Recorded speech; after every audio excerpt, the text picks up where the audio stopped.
Buenas noches, amigos oyentes, televidentes, internautas, hermanos migrantes, bienvenidos a Un Café con JJ por Ecuador TV.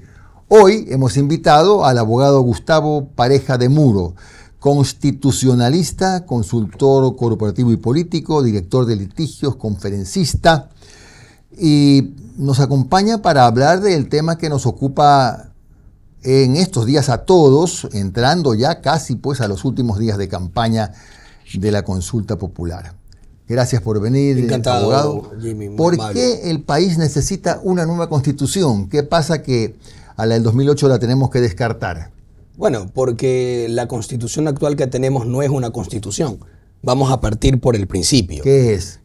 A ver, una constitución de conformidad con una teoría republicana moderna, que es la que se tiene en el mundo desde la Revolución de Independencia de los Estados Unidos y la Revolución Francesa. Una constitución tiene que tener separación de poderes en origen y representación. Eso me baso en cuestiones de la estructura del Estado, lo que se llaman las reglas de juego de la representación democrática. Ecuador no tiene ni separación de poderes en origen, porque en vez de tener 3 poderes tenemos 5. Realmente en un solo poder dividido en 5 funciones que son fragmentarias, es decir, que la separación de poderes en origen no se da, sino que hay un reparto de la casta partidista de diferentes segmentos del Estado. Y segundo, no tenemos representación porque nuestro sistema es un sistema de partidos calificados en una ventanilla estatal. Y que luego se permite que aquellos que están calificados por la ventanilla estatal, el jefe del partido introduzca las listas. Por lo tanto, no hay representación. Usted se va al Reino Unido, usted se va a Francia, usted se va a los Estados Unidos, por ejemplo, incluso a China, y usted tiene que... La representación se ejerce por distritos uninominales. No hay listas cerradas ni partidos calificados en ventanilla. Incluso el caso de Chile.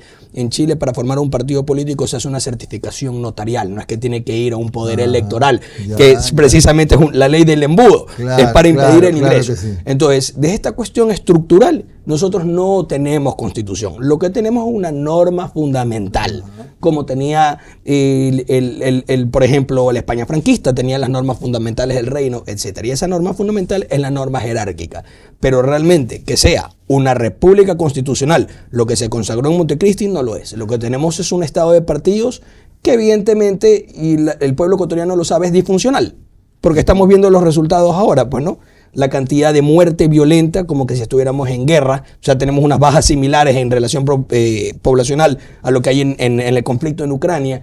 Y la corrupción rampante, la total inoperancia del sistema de partidos digamos, el Estado, el cuerpo burocrático del Estado está totalmente despedazado, ¿no? Entonces, evidentemente que el sistema ha sido disfuncional. ¿Y cómo debería funcionar una separación de partidos en una nueva carta política? A ver. Perdón, no de partidos, de poderes. A ver, los poderes tienen que ser separados en origen. Ya. Esto aquí involucra 2 cosas. Que no pueden salir del mismo lugar y que no se pueden elegir en el mismo momento. Que eso es otro error. Por ejemplo, con nuestra Constitución del 79, habían las elecciones separadas. Eso era infinitamente mejor. No voy a defender esa Constitución porque también era de estado de partidos. Esto es un tema curioso. Nosotros venimos heredando esto aquí del 79, 98 y 2008. Eso no lo hemos superado. Ya, es una tara postdictadura que hemos tenido. Allá aquellos que hicieron las comisiones que la dictadura armó para que se haga la reforma de partidos y constitución tendrán que pagar sus responsabilidades políticas a las generaciones jóvenes y las del futuro que vengan en el Ecuador.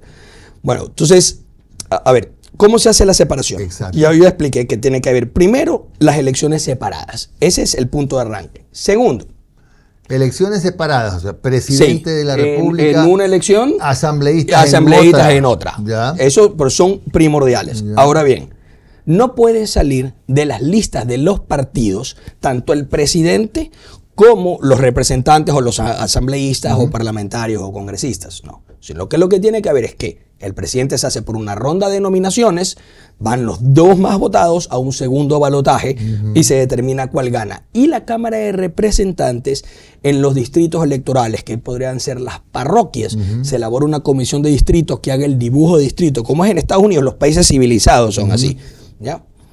Y hecho ese dibujo de distrito, determinado cuál es el distrito por algunas cuestiones de carácter vecinal, sociológicas, porque evidentemente las personas del norte de Guayaquil no tienen las mismas necesidades que las del sur, porque por la relación territorial tienen intereses distintos en ciertas cuestiones, ¿no?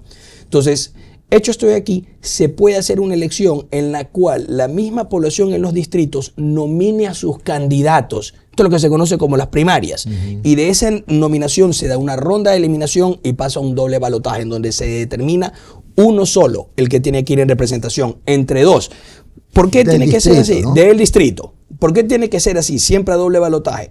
Porque cuando usted le presentan una oferta de más de dos, ya nadie decide de manera binaria y eso se genera una confusión, se llama la paradoja de Arrow. Eso ya está tratado por un ganador del premio Nobel. Entonces usted tiene que, si usted se le dan 5 candidatos, de repente gana uno con el 30 y pico %. Ese no tiene representación. En cambio, si hay 2, uno tiene que ganar con mínimo la mitad más 1. Entonces decir, bueno, ahí hay legitimidad. ¿Y usted cree que este país está preparado para tantos procesos internos? Y que se pueden dar en todas las provincias, por ejemplo. A mí creo que sí. me suena lógico. Es una buena pregunta. Me suena lógico en Guayas, por ejemplo, Pichincha, Azuay, pero en Cañar, por ejemplo, ¿cómo funcionaría esto de los distritos y siendo una provincia tan pequeña, no? Claro. Lo digo respetuosamente, no estoy diciendo... Pero por una cuestión poblacional, claro. Se está refiriendo al tema de la población, sí. A ver, eso ahí se tiene que hacer lo que yo creo que para balancearse. A ver, va a haber una diferencia por la cantidad de población. Eso es inevitable. Eso es una realidad porque materialmente es así. Se hace el dibujo de distrito, digamos, cada 100.000, cada 150.000, 200.000 habitantes. Perfecto. Es un distrito que acumula varias parroquias. Pero para poder balancear el poder de las provincias que tienen menos población con las provincias más pobladas, lo que se tiene que elaborar es diputados nacionales, para que vaya un diputado nacional por cada provincia. Y el resto son las cámaras o los representantes por los distritos. Estos, lo que creo yo que debería ser, estos diputados nacionales deberían de formar la Cámara Alta del Senado o Consejo Nacional de Legislación. ¿Verdad? Ya. Absolutamente. ¿Para qué? Para que sean los que provienen de los distritos, los que propongan las leyes y sean los que califican o no, si se aprueba legislativamente esa ley, la Cámara Alta. La Cámara Alta. Sirve de filtro. Un filtro. Exactamente. Y tendrán que ser abogado, un poco mayores, ¿no? Pero si en esta consulta se está abordando una de las preguntas que es seguramente de las más importantes, que apunta a reducir el número de diputados. ¿Cómo funciona por lo de los distritos? Como que 70, 71 es muy poco. A ver, esa le voy a ser franco. Ya. Esa pregunta ahí ya da igual. Ya. ¿Por qué? Porque el sistema actual es de partidos. ¿Quién arma las listas? Usted conoce muy bien. Partidos, claro. La jefatura. Claro. La jefatura de los partidos. Ya. Entonces, ¿qué nos importa si son 40, 50, 300, 500? El único cambio va a ser un tema, digamos, contable. Ya. Un tema netamente financiero, de salarios. No es que va a haber un cambio realmente de la dinámica de poder, porque no es lo que se está modificando a nivel de la jefatura de partido, no es que hay nominaciones por parte de la militancia, etc. Así que para mí esa pregunta ahí, sí, que lo reduzcan, me da igual. Ya. Me da igual. Eso no soluciona el problema de raíz. Es más bien porque creo yo que existe en Ecuador, por este velo de ignorancia que tenemos, desgraciadamente, impuesto ya por generaciones, un desconocimiento del sistema que realmente tenemos. Y las personas lo intuyen, tienen un instinto, huelen de que el sistema algo tiene de malo, pero no logran diagnosticarlo por qué, que es lo que yo estaba indicando como estado de partidos. ¿3 funciones del Estado? 3 poderes. 3 poderes. 3 poderes, separados en origen. Claro. El Poder Judicial, que tiene que ser además unificado, no puede ser partido como es hoy, que tenemos nosotros el Poder Judicial por un lado y aparte tenemos una Corte Constitucional que pretende quitarle o hacerse arrogaciones de poder de los otros poderes, según el artículo 436, numeral 10 de la Constitución, que es un tema, una locura. Eso tampoco ninguna potencia mundial existe. O sea, eso es lo que yo digo. ¿Cómo podemos nosotros no tomar como ejemplo los países más potentes del mundo que tienen unos sistemas? No serán perfectos, pero son bastante más funcionales que los nuestros. Ya andamos tomando modelos nuevos o de países que tienen unos estados realmente poco desarrollados o incluso en vías de un fracaso.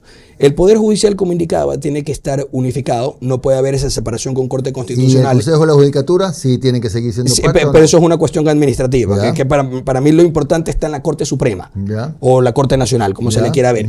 Eso debería ser con terna presidencial, cargo vitalicio y confirmación a través del Parlamento o del Congreso Nacional, Asamblea, como sea que se vaya a llamar. Igual conocemos a lo que nos referimos por ese órgano de poder.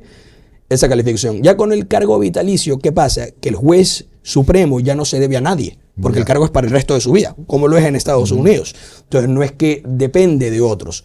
Ahora bien, tendría que salir, en mi criterio, de la Corte Suprema, en algún sistema que se haga conjunto con los colegios de abogados, la conformación del Consejo de la Judicatura, que es realmente un gobierno administrativo, que no está por encima de la Corte Suprema. Oiga, lo que hace es un control de secretaría realmente. Yo no quiero restar capacidad, méritos a tanta gente que trabaja alrededor de la política, de la función judicial, etcétera, administrativa del Ecuador, pero ¿está este país preparado para un proceso como el que usted relata, que sí, efectivamente es aplicable en otros países desarrollados? Nosotros estamos en vías de desarrollo hace como 40 años. Colombia sé si estamos así. Colombia tiene el sistema mixto. Colombia, de hecho, tenía el sistema de distrito uninominal y pasaron al sistema mixto.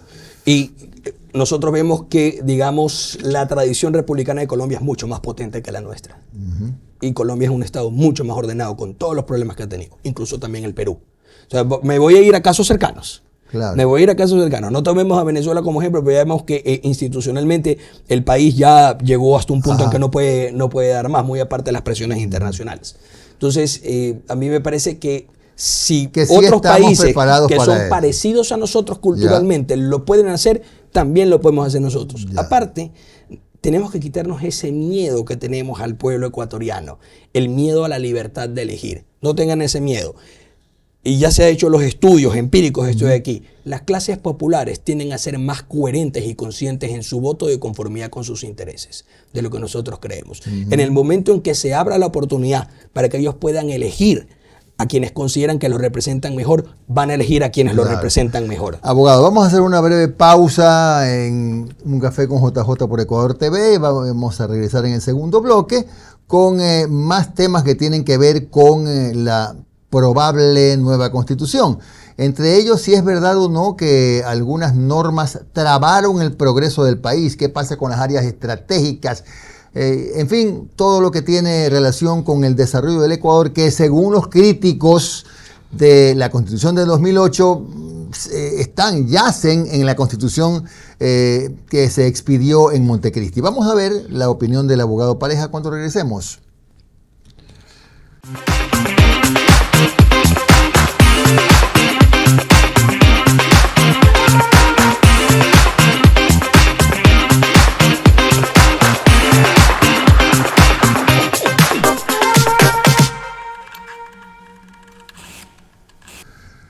Volvemos con nuestro invitado, el abogado Gustavo Pareja de Muro, constitucionalista, consultor corporativo y político, director de litigios, conferencista. Está aquí en Ecuador TV. Abogado, ¿qué pasa con esta entelequia, que le llamo yo, de la plurinacionalidad y la pluriculturalidad? Solo 2 países en América tienen esta característica en su constitución, esta definición. Uno de ellos es Ecuador, el otro Bolivia. Plurinacionalidad. ¿Sirve o no sirve? ¿Se debe mantener o no en la constitución? ¿A dónde nos ha llevado este concepto? A ver, arrancando por la palabra que usted ha utilizado es la correcta, entelequia. Esto de aquí es un constructo metafísico. ¿Por qué? Porque tal plurinacionalidad en sentido político, que se me escuche bien, político, no existe. Las nacionalidades que se refieren la Constitución son un estudio étnico, racial, ¿ya? De trasfondo de las gens, del origen genético, etcétera, y de cuestiones propias de folclóricas. Eso pertenece a los campos de estudio de las ciencias sociales, a la antropología, puede estar eso también en la etnografía, incluso en estudios de la biología. Eso no pertenece a la política. ¿Por qué?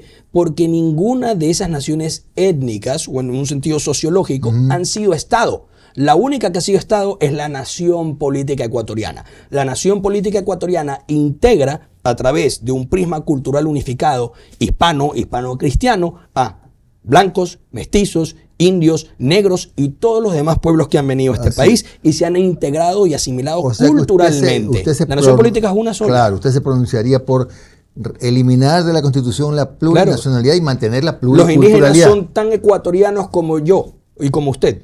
Claro que sí. No hay diferencia ninguna entre cualquier miembro de la comunidad indígena y yo. Cero, no debe haberla. Si lo hubiera sería una cosa aberrante y además inmoral. Claro. Profundamente. Abogado, las bases extranjeras en el Ecuador, ¿por qué sí o por qué no? A ver, yo no es que voy a decir ni sí ni no. ¿Ya? Debería, por una cuestión, digamos, instrumental, debería ganar el sí. Pero ahora voy a cómo sería una constitución. Una constitución no tiene que tener ni la prohibición ni el permiso a bases militares extranjeras. La constitución de Francia no lo tiene. La constitución de Estados Unidos no lo tiene. Tampoco la de España. Y sabemos perfectamente que ya en la España franquista habían bases norteamericanas en España. ¿Esta razón por qué?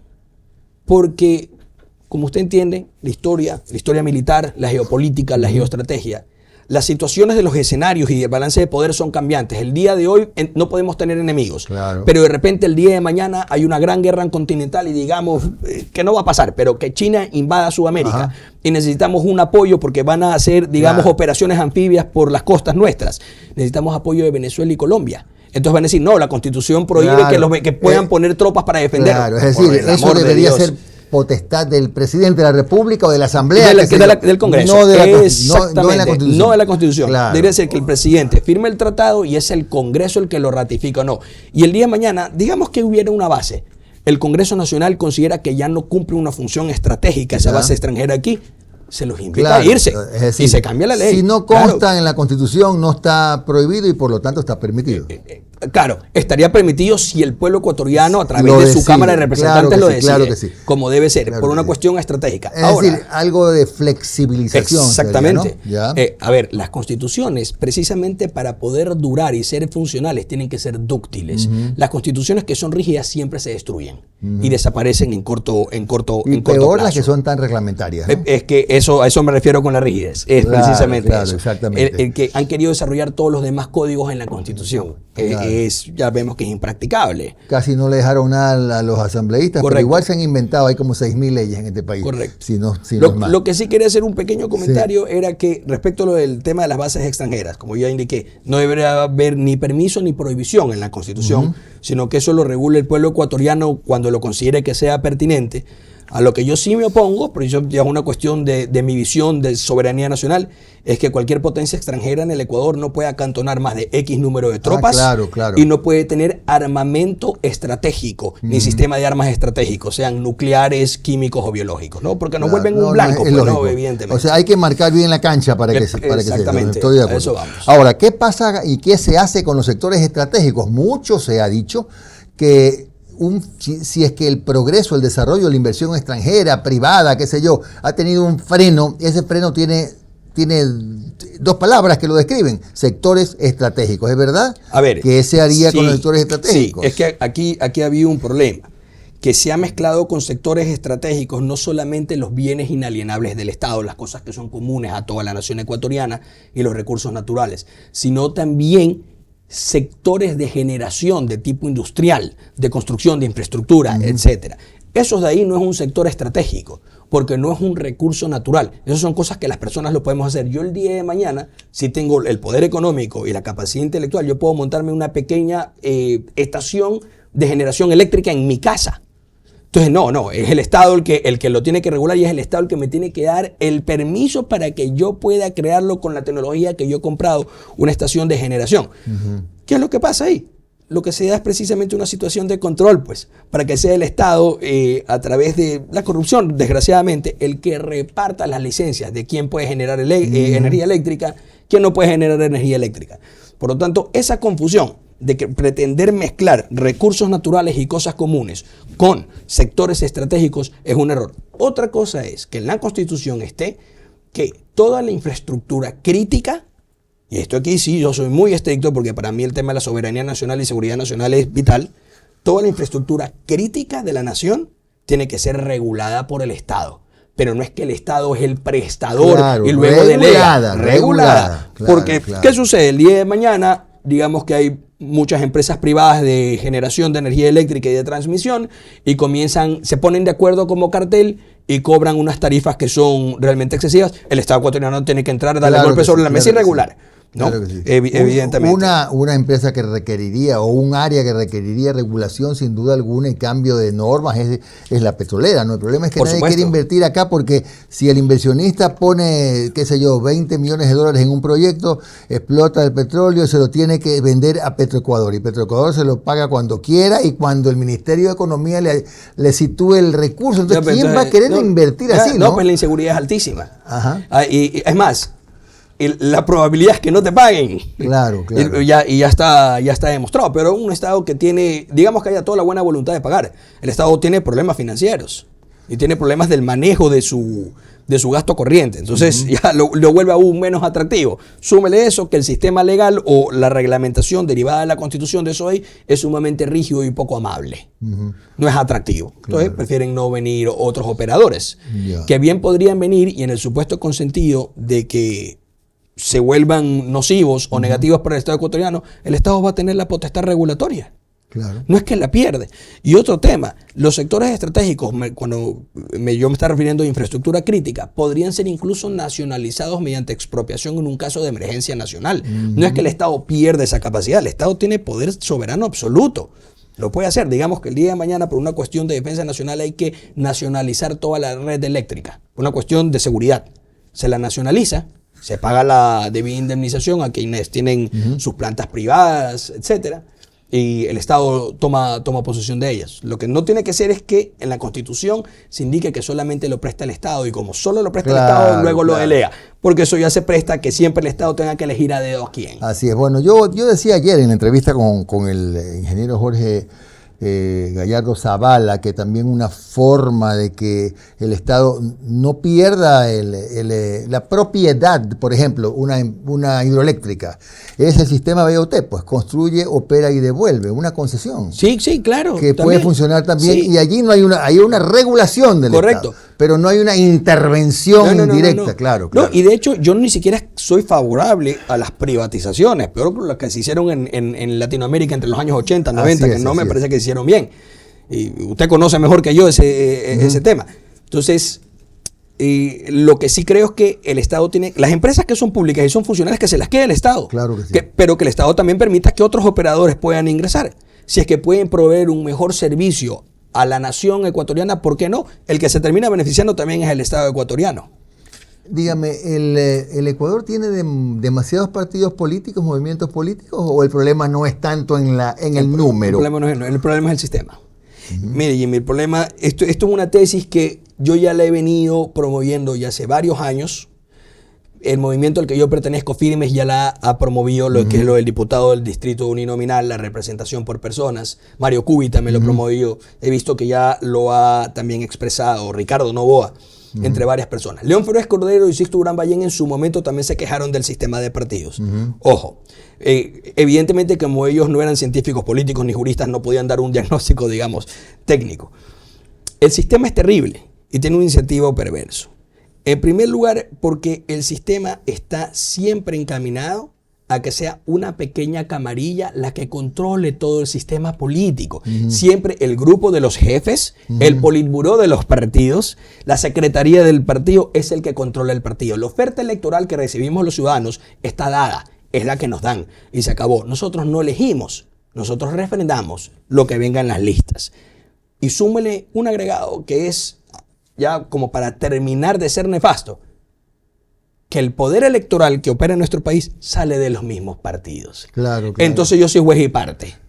Entonces yo dibujo la cancha, yo pongo los arcos, pongo la bola, pongo las reglas y yo también juego el partido. Sí, bueno, entonces, ¿quién hace gol? Yo decido quién hace gol. Yo he escuchado una tesis incluso que apunta que no debería existir tribunal contencioso electoral. Por supuesto para que eso no. Está el Consejo Nacional Electoral, ¿no? Claro. ¿Para qué un tribunal contencioso? Bueno, en Estados Unidos eso ni siquiera existe. A ver, en Estados Unidos los distritos tienen comisiones de dibujos distritales, que son de las legislaturas, digamos, de los condados, etcétera, y también estatales. Si hay cualquier tipo de impugnación que se quiera hacer en el proceso judicial, se acude a las cortes, al Poder Judicial, que ese es el que tiene que calificar. Y las cortes lo pueden hacer si es una cuestión de revisión de legalidad. No es que se necesita una pericia extrema para poder hacerlo. No, aquí lo que se ha querido dar es que los jefes de los partidos, a través de sus voceros, que son los que están en el poder electoral, controlen. Bueno, yo he visto hacer listas en servilletas. Yo he visto. Bueno, para concluir, en una frase, si es posible, ¿por qué tiene que Ecuador tomar en serio este tema de la necesidad de una nueva constitución? ¿Por qué una nueva constitución? En lo más sucinto posible. Dije una frase exagerada. Sí. Lo más sucinto posible. A ver, Ecuador tiene que tener una constitución que lo lleve a la representación popular, que lo lleve a un orden organizado de república constitucional, donde los poderes estén separados y el país pueda funcionar de manera óptima. Una constitución en la cual no se ceda soberanía a entidades extranjeras. El artículo 424 y 425 de la Constitución contienen una ambigüedad letal, que es que supuestamente la Constitución es norma suprema, pero a la vez no lo es cuando tratados internacionales reconocen derechos más favorables que la Constitución. Eso es una trampa para que luego la Corte Constitucional, que es un organismo totalmente arbitrario, que no ha elegido a nadie, no sujeto a control político, y que se arroga poderes, luego legisle desde los fallos. Entonces se subvierte incluso el contenido de la Constitución. Entonces, esta Constitución no solamente que garantiza que no tengamos representación de poderes, sino que además la soberanía de nuestro país esté cercenada. Claro, abogado. Bueno, lamentablemente el tiempo voló. Abogado Gustavo Pareja de Muro estuvo hoy en Un Café con JJ por Ecuador TV. Mañana, el lunes, volveremos a la misma hora, a las 10 de la noche, por su pantalla del Canal 7. Gracias.